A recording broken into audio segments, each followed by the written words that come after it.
Hello बच्चों, any time study classes में आपका स्वागत है। मैं नारिद सर आज आपको समांतर अक्ष प्रमेय क्लास 11th का बहुत ही महत्वपूर्ण टॉपिक बच्चों, जो पेपर में अक्सर पूछा जाता है। यहाँ से क्वेश्चन या समांतर अक्ष प्रमेय या लंब अक्ष प्रमेय जरूर पूछा जाता है। तो आज हम आपको समांतर अक्ष प्रमेय बता रहे हैं, अगली वीडियो में आपको लंब अक्ष प्रमेय भी बता देंगे। तो बच्चों तो सवाल ऐसे करता है कि समांतर अक्ष प्रमेय लिखिए और सिद्ध कीजिए या इसको निगमित कीजिए, है ना। तो देखिए समांतर अक्ष प्रमेय है क्या बच्चों। तो ये समांतर अक्ष प्रमेय का ये सूत्र है, ये इसको निगमित करना पड़ता है। I=ICM + MA², ठीक है ना। ये तो मैंने भी बता दिया आपको, लेकिन पहले जान लीजिए ये है क्या। I क्या है, एक वस्तु का जड़त्वा गुण है, और ICM क्या है, द्रव्यमान केंद्र से होकर गुजरने वाले किसी अक्ष के प्रत्यय द्रव्यमान केंद्र से होकर जाने वाले समांतर अक्ष के प्रत्यय जड़ता गुण। ये आई जड़ता गुण ही है, लेकिन द्रव्यमान केंद्र से। सी मतलब सेंटर, एम मतलब मास। द्रव्यमान केंद्र, द्रव्यमान हो गया केंद्र, एम मतलब मास द्रव्यमान, और सी मतलब सेंटर। द्रव्यमान केंद्र से होकर जाने वाले समांतर अक्ष के प्रत्यय जड़ता गुण, ठीक ना। और एम क्या है, पिंड का द्रव्यमान है, और ए क्या है, दोनों अक्षों के बीच की दूरी, ठीक है। चलिए, तो इसको हम बोलते हैं बच्चों, थोड़ा समांतर अक्ष प्रमेय को देखिएगा ध्यान से, अच्छे सुनिएगा, याद हो जाएगा आपको, ठीक है ना। कन्फर्म है। क्या कहता है, इस प्रमेय के अनुसार किसी अक्ष के प्रत्यय हम बोल रहे हैं, तो किसी अक्ष की प्रत्यय बोल, किसी अक्ष के प्रत्यय एक पिंड का जड़त्वा गुण, किसी अक्ष के प्रत्यय एक अक्ष की बात करेंगे, किसी अक्ष के प्रत्यय एक पिंड का जड़त्वा गुण, एक पिंड का जड़त्वा गुण उसके द्रव्यमान केंद्र से होकर जाने वाले समांतर अक्ष के प्रत्यय पिंड के जड़त्वा गुण और पिंड के द्रव्यमान और दोनों अक्षों के बीच की दूरी के वर्ग के गुणनफल के योगफल के बराबर होता है। कुछ नहीं समझ में आया, फिर सुन लीजिए, कोई दिक्कत नहीं, आराम सुनिएगा तो समझ में आएगा। पहले जान लीजिए है क्या क्या चीज़, सभी को बोल देना है बस, हो गए बच्चों। ये पिंड का जड़त्वा गुण है, ये द्रव्यमान केंद्र से होकर जाने वाले समांतर अक्ष के प्रत्यय पिंड का जड़त्वा गुण है, और m क्या है, पिंड का द्रव्यमान है, और a क्या है, दोनों अक्षों के बीच की दूरी है, ठीक है ना। तो यहाँ पे हम क्या बोलते हैं, दोनों अक्षों के बीच की दूरी के वर्ग के, इसके m और a के स्क्वायर के बीच में गुणनफल है ना, तो इसको जब वर्ग के बोलते हैं, गुणनफल क्यों बोला, क्योंकि m और a² इसके बीच में गुणा है, ठीक ना। फिर योगफल बोला, फिर बराबर बोल देते हैं, है ना। इसको समझिएगा आराम से, बड़ी परिभाषा जरूर, लेकिन इससे करेंगे तो याद हो जाएगी आपको। देखिए, इस प्रमेय के अनुसार किसी अक्ष के परितः एक पिंड का जड़त्वा गुण उसके द्रव्यमान केंद्र से होकर, एम से पहले बोलना है, द्रव्यमान केंद्र, ये सीएम को हम द्रव्यमान केंद्र कहेंगे, द्रव्यमान केंद्र से होकर जाने वाले समांतर अक्ष के प्रत्यय, ये समांतर अक्ष है ना, दो समांतर अक्ष के प्रत्यय पिंड का जड़त्वा गुण, समांतर अक्ष के प्रत्यय जड़त्वा गुण या पिंड का जड़त्वा गुण, है ना, जड़त्वा गुण उसके द्रव्यमान केंद्र और दोनों अक्षों के बीच की दूरी के वर्ग के गुणनफल के योगफल के बराबर होता है। कोई दिक्कत है बच्चों, किताब में लिखा है, आप आराम से देख भी सकते हैं। यहाँ थोड़ा समझना है, आई है पिंड का जड़त्वा गुण, ICM जो है द्रव्यमान केंद्र से होकर जाने वाले समांतर अक्ष के प्रत्यय पिंड का जड़त्वा गुण है, ठीक बच्चों। व्यंजक में कुछ नहीं, व्यंजक हम समझा देंगे आपको सरलतापूर्वक। और m क्या है, पिंड का द्रव्यमान है, और a क्या है, दोनों अक्षों के बीच की दूरी है।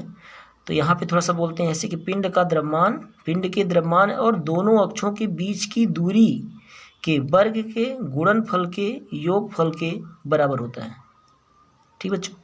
इस प्रकार कर लीजिएगा। अब माना पाठ सुन लीजिए, माना पाठ आपका चित्र में है पूरा। देखिए, माना कि AB अक्ष के प्रत्यय पिंड का जड़त्वा गुण ज्ञात करना है, ठीक ना। CD एक दूसरा अक्ष है जो AB के समांतर है, और इन दोनों अक्षों के बीच की दूरी कितनी है बच्चों, A है, ठीक है। इन दोनों अक्षों के बीच की दूरी कितनी है, A है, ठीक है। अब कहता है कि पिंड जो है असंख्य कणों से मिलकर बना है, उनमें से एक कण क्या है, P है। पिंड जो है असंख्य कणों से मिलकर बना है, उनमें से एक कण P है जिसका द्रव्यमान कितना है, m है, ठीक है ना। इस कण की CD अक्ष से दूरी क्या है, x है, तब AB अक्ष से दूरी इस कण की कितनी हो जाएगी बच्चों, a + x हो जाएगी, ठीक है ना। AB अक्ष से इस कण की दूरी कितनी हो जाएगी, एक्स इतना था और ए इसमें और जुड़ जाएगा तो ए प्लस एक्स कह सकते हैं ना। ए बी अक्ष की परितः पिंड का जड़ता गुण निकालना ही है।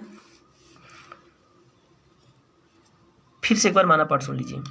ए बी अक्ष की परितः पिंड का जड़ता गुण ज्ञात करना है। सी डी एक दूसरा अक्ष है जो ए बी के समांतर है, समांतर ना, और इन दोनों अक्षों के बीच की दूरी कितनी है, ए है। ठीक है बच्चों।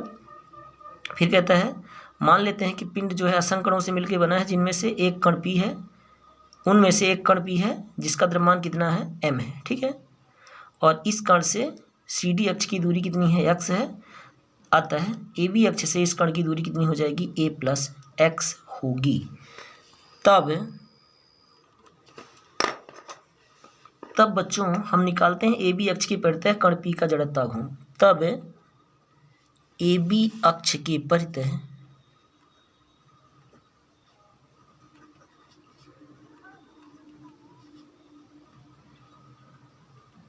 ए बी अक्ष के परितः कण पी का जड़ता घूर्ण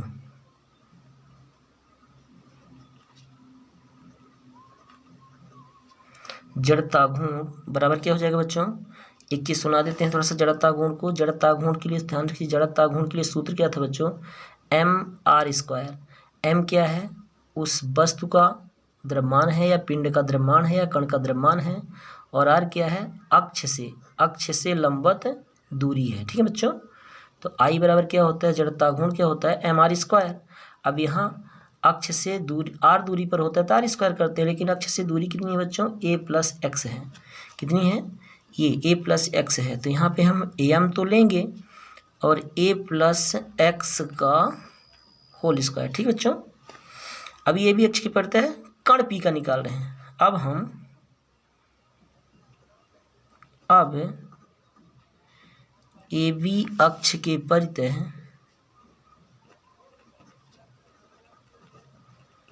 ए बी अक्ष के परितः पिंड का जड़ता घूर्ण।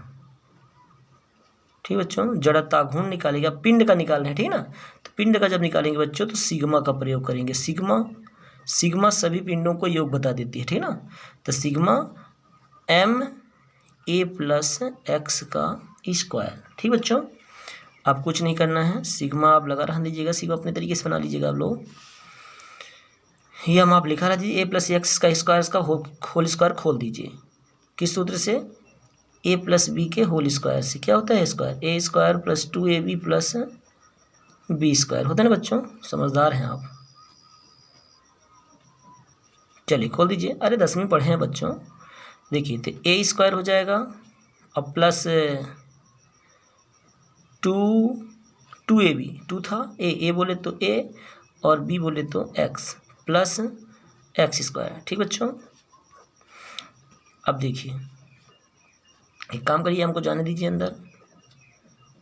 तो m देंगे तो m² हो जाएगा प्लस 2axm हो जाएगा, कोई दिक्कत नहीं, आगे पीछे लिख सकते हैं, और mx² होगा। ठीक बच्चों।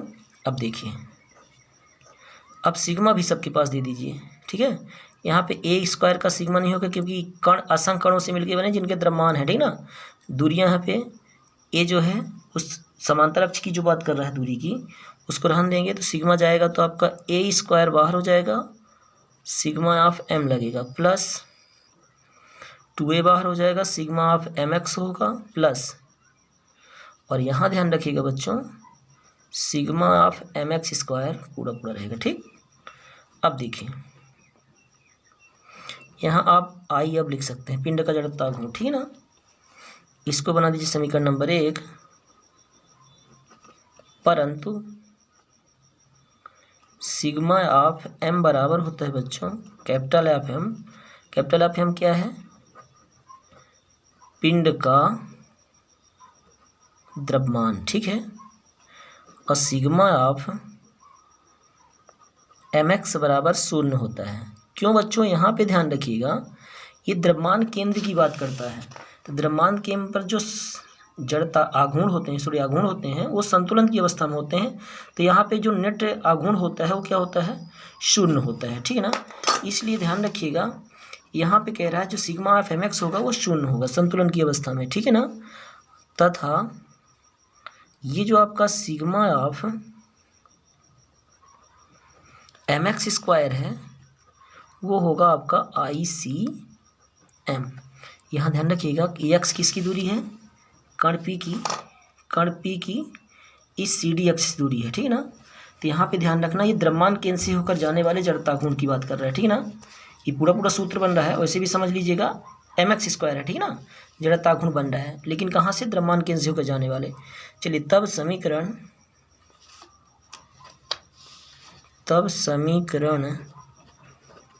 1 से रखिए सबका मान 1 में, आई था आई किया, ए स्क्वायर लिखा है और सिग्मा ऑफ एम का मान कितना है, सिग्मा ऑफ एम का मान कैपिटल एम है प्लस 2a इंटू 0, क्योंकि सिग्मा ऑफ एम एक्स का मान 0 है, फिर प्लस है बच्चों sigma of M X square क्या होता है, ICM है, ठीक है ना। ये तो गया बेचारा, तो आई इक्वल टू क्या मिला, MA स्क्वायर प्लस ICM। चाहे तो आप इसको एकदम सीधा कर लीजिए जैसे था, तो ICM प्लस MA स्क्वायर, ठीक बच्चों। यही आपका समांतर अक्ष प्रमेय है, कुछ नहीं बच्चों, सिंपल सा है। ये सिग्मा ऑफ एम एक्स थोड़ा ध्यान रखिएगा, समय sigma of M X equal to 0 होता है, MX स्क्वायर होता तो काम बन जाता, आघूर्ण पूरा हो जाता उसका। लेकिन यहाँ ध्यान रखिएगा जो आघूर्णों का योग है वो यहाँ पे संतुलन की स्थिति में 0 होगा, ठीक है ना, ये कह रहा है। ठीक बच्चों, वीडियो अच्छा लगे बच्चों तो लाइक शेयर सब्सक्राइब जरूर कर लिया करिए। ठीक बच्चों, धन्यवाद।